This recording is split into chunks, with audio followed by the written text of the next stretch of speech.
इस वक्त आप आराम से बैठकर इस वीडियो को देख रहे हैं, मगर मैं आपको कहूँ, आज जिस जगह पर आप अभी बैठे हो वो जमीन आज से करोड़ों साल पहले 8,500 डिग्री के तापमान से उबल रही थी, या जिस जगह पर आप बैठे हैं वो जगह लाखों सालों तक बर्फ से ढकी हुई थी। ये दोनों बातें सच हैं। इस 15 मिनट की वीडियो के अंदर आप पृथ्वी के 450 करोड़ साल के सफर को देखने वाले हैं। जिस जगह आज हमारा सौरमंडल है वहाँ विभिन्न प्रकार की गैस और धूल के बादल हुआ करते थे। वैज्ञानिकों के मुताबिक इन धूल के बादलों से दूर एक तारा हुआ करता था। वक्त के साथ साथ उस तारे की ऊर्जा कम होने लगी, जिसके कारण उसके अंदर एक विशाल विस्फोट हुआ। विस्फोट की वजह से अंतरिक्ष की ये धूल एक दूसरे से दबने लगी। इस दौरान बादलों में स्थित धूल के कण दबाव और गर्मी के कारण बड़े उल्कापिंड और पत्थरों में परिवर्तित हो चुके थे, और इसी दबाव की वजह से इन बादलों में स्थित रेडियो एक्टिव पदार्थ ने ग्रेविटी का निर्माण किया। इस ग्रेविटी के कारण बीच में हाइड्रोजन और हीलियम इकट्ठा होने लगे। बीच के इस भयंकर दबाव के कारण एक विशाल विस्फोट हुआ, और इसी विस्फोट के कारण हमारे सूरज का जन्म हुआ। अंतरिक्ष में फैले एस्टेरॉयड यानी क्षुद्र ग्रहों में भारी वजन की वजह से सूरज के करीब आकर सूरज की परिक्रमा करने लगे। धीरे धीरे इन्हीं एस्टेरॉयड में भारी टकराव हुआ, जिसके फलस्वरूप मरकरी, विनस, अर्थ और मार्स जैसे ग्रहों का निर्माण हुआ। वैज्ञानिकों के मुताबिक उस वक्त पृथ्वी और मार्स यानी मंगल ग्रह के बीच थिया नामक ग्रह सूरज की परिक्रमा किया करता था। पृथ्वी पर ग्रेविटी होने की वजह से सूरज की परिक्रमा करने वाले एस्टेरॉयड अब पृथ्वी की परिक्रमा करने लगे, और धीरे धीरे करोड़ों सालों तक ये पृथ्वी पर गिरते रहे। और ऐसी घटना हमारे पड़ोसी ग्रह थिया पर भी हो रही थी, जिसके कारण थिया पृथ्वी के और करीब आने लगा और आकर पृथ्वी से टकराया। इस भयंकर टकराव की वजह से पृथ्वी के हिस्से कणों के रूप में अंतरिक्ष में फैल गए और एक रिंग्स की तरह पृथ्वी की परिक्रमा करने लगे। इन्हीं परिक्रमा करते हुए कणों में टकराव होने लगा, जिसके कारण हमारे चांद का निर्माण हुआ।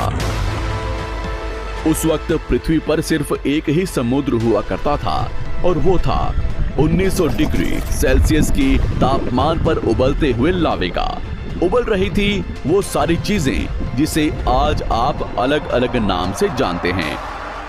वक्त के साथ साथ पृथ्वी धीरे धीरे ठंडी हो रही थी, जिसके कारण पृथ्वी के भारी तत्व जैसे धातु और रेडियो एक्टिव पदार्थ पृथ्वी के केंद्र में जाकर इकट्ठा हो गए, और हल्के पदार्थ पृथ्वी की सतह पर आ गए।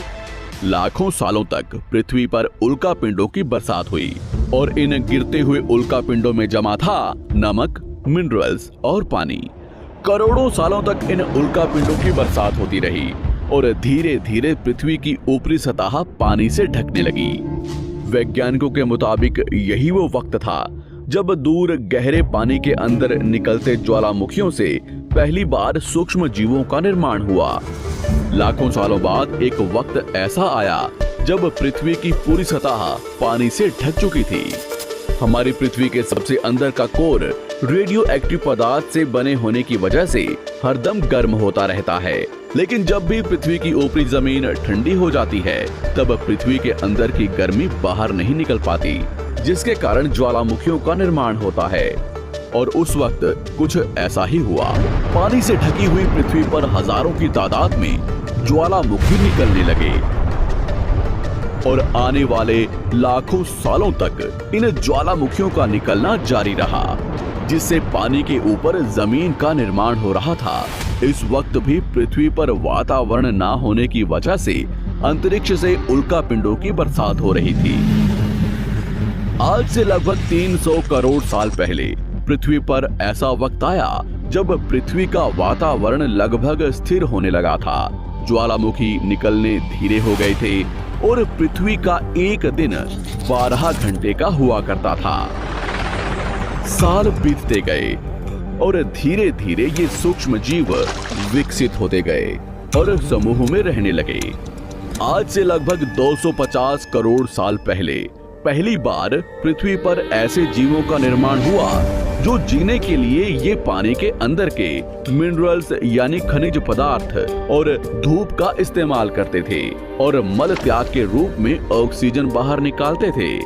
इस वक्त तक पृथ्वी पर ज्यादातर ज्वालामुखी निकलने बंद हो चुके थे और इन माइक्रोबैक्टीरियाज की वजह से वातावरण में ऑक्सीजन की मात्रा बढ़ रही थी।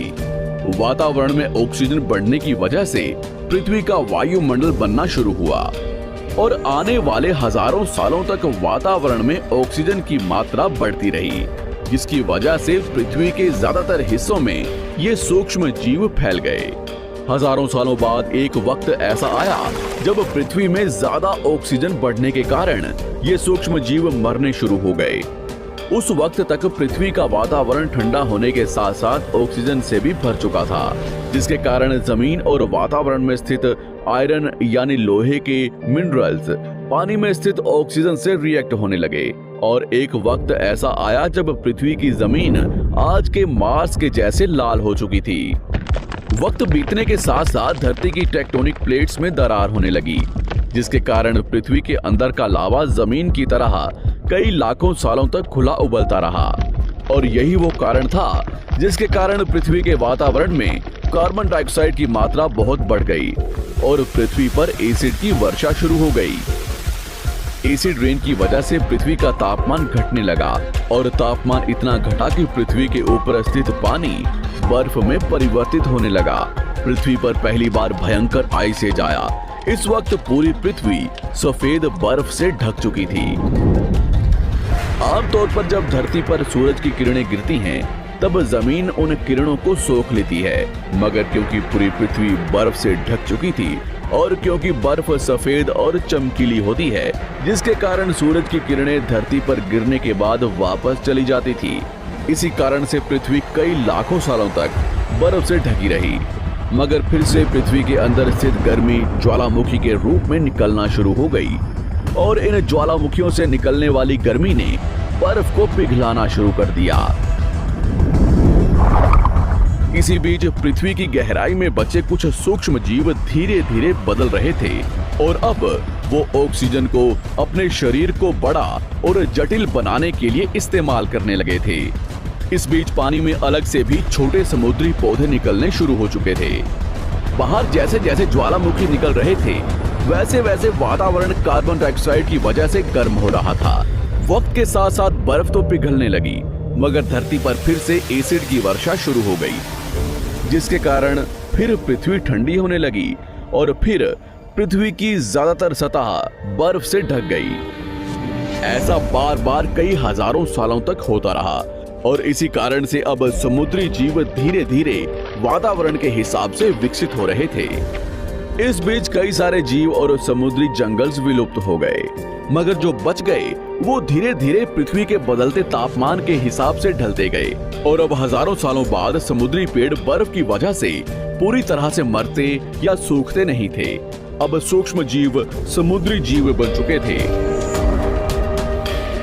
जब फिर से ज्वालामुखियों ने पृथ्वी की बर्फ को पिघलाना शुरू किया, तब ये समुद्री पेड़ जल्दी विकसित होकर फैल गए।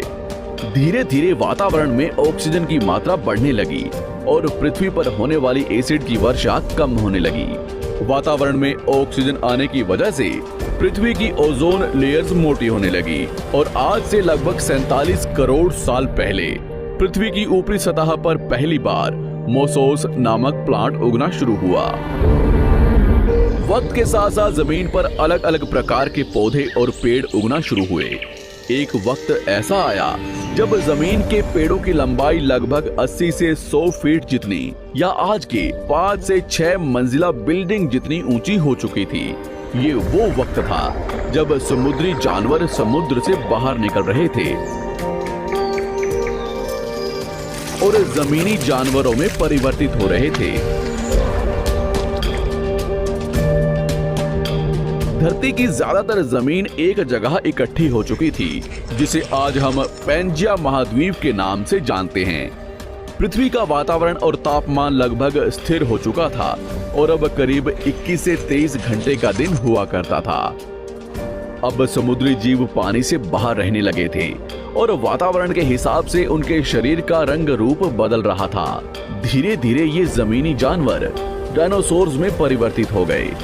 जिन डायनासोर्स ने पेड़ पौधे खाने शुरू कर दिए, उनका शरीर लंबा और विशाल रूप से विकसित होने लगा। कुछ डायनासोर्स शिकार किया करते थे, जिसके कारण वे छोटे और तेज होते चले गए।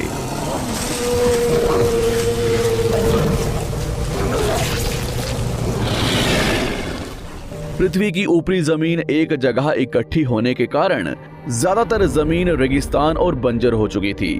ज्यादातर जंगल समुद्र के करीब हुआ करते थे, जिसमें डायनासोर्स रहा करते थे। आज से लगभग 20 करोड़ साल पहले पैंजिया महाद्वीप टूटना शुरू हो गया। पैंजिया के विभाजित होने की वजह से पृथ्वी की ज्यादातर ऊपरी जमीन पानी के संपर्क में आने लगी, जिसके फलस्वरूप पृथ्वी पर हरियाली बढ़ती गई, जिस वजह से डायनासोर्स और ज्यादा विभिन्न और विशाल होते चले गए। डायनासोर्स ने आने वाले लगभग 20 से 30 करोड़ सालों तक पृथ्वी पर राज किया।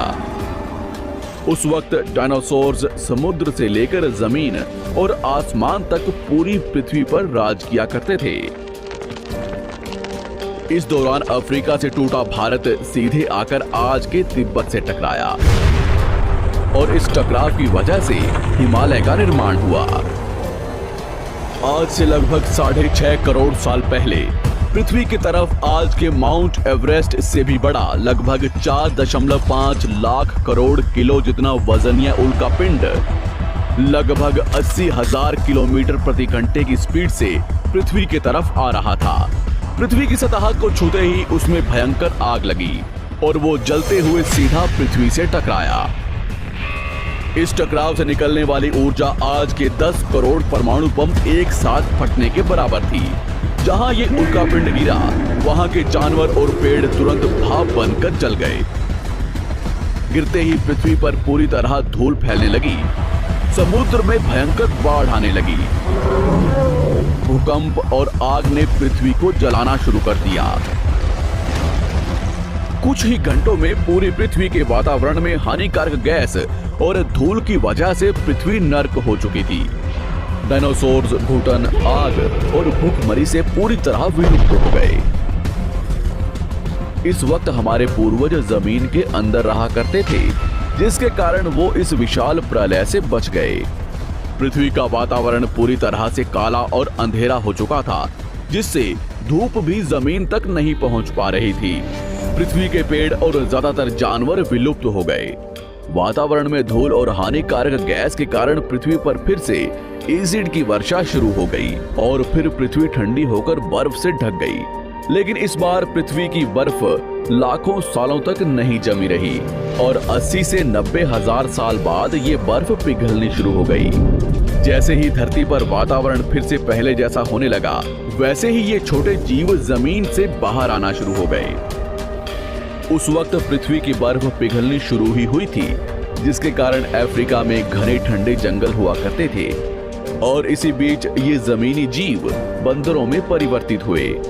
मगर जैसे जैसे पृथ्वी गर्म होने लगी, वैसे वैसे अफ्रीका के ये जंगल सूखने लगे। जंगल की चीजें खाने वाले बंदरों को खाने की कमी होने लगी। खाने की तलाश में इन बंदरों ने अपने पैरों पर चलना शुरू कर दिया, जिससे उन्हें दूसरे जानवरों के शिकार करने में मदद मिलती थी। धीरे धीरे बंदर एप्स यानी वानर में परिवर्तित हुए। खाने की तलाश में ये एप्स पृथ्वी के दूसरे हिस्सों में फैलने लगे और धीरे धीरे उनके शरीर का रंग रूप वहां के मौसम के हिसाब से बदलता गया। वक्त के साथ साथ हम आदिवासी बने। हमने हथियारों से लेकर आग का आविष्कार किया। हम धीरे धीरे इंसान के रूप में विकसित हुए। हमने धर्म से लेकर परिवार, भाषा और संस्कृति का निर्माण किया और वक्त के साथ साथ हम विकसित होते चले गए और आज हम इस पृथ्वी की सबसे विकसित प्रजाति बन चुके हैं। पृथ्वी को आज के जैसे बनने में लगभग 450 करोड़ साल का वक्त लगा है और हमें एक छोटे जमीन में रहने वाले जानवर से इंसान बनने में कई लाखों सालों का। मगर हमने इन 100 सालों में जितना पृथ्वी को गंदा और तबाह किया है, उतना आज तक किसी भी प्रजाति ने नहीं किया होगा। हम फिर से धरती को गर्म कर रहे हैं और कार्बन डाइऑक्साइड की मात्रा बढ़ा रहे हैं। वैज्ञानिकों का मानना है कि पृथ्वी पर फिर से विशाल परिवर्तन होने वाला है। भविष्य में पृथ्वी कैसी होगी जानेंगे।